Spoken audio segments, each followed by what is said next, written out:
All right, good morning everyone. My name is Casey. I am a peer health educator here with Matthew today. My name is Matthew. I'm a bioengineering senior. We're going to be talking about Husky mental health.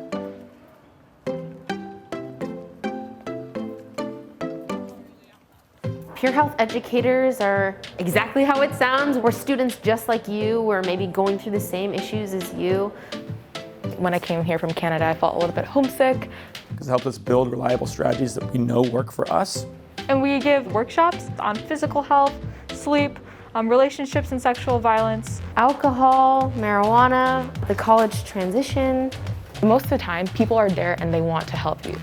So that's our goal, is to make sure that students know that not only do they have resources, they also have the internal skills to be able to process what they're going through.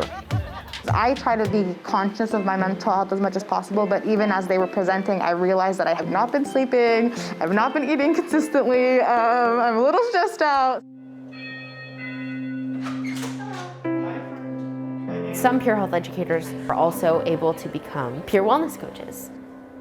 Peer wellness coaches are trained to listen on a very individual level, which takes a lot of practice and a lot of self-awareness.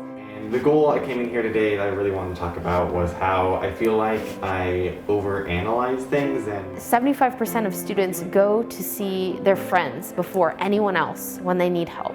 get mad at myself. With peer health education, we're kind of leaning into this new understanding that your peers also have skills and expertise, but maybe in the moment it was more like, Oh, absolutely. In the moment, it's such a big deal. yeah. Would anyone else like to say anything? Yeah. So I think it's good because it's just a reminder of what we need to do and how to stay up to date with ourselves and with taking care of ourselves. And that's our presentation.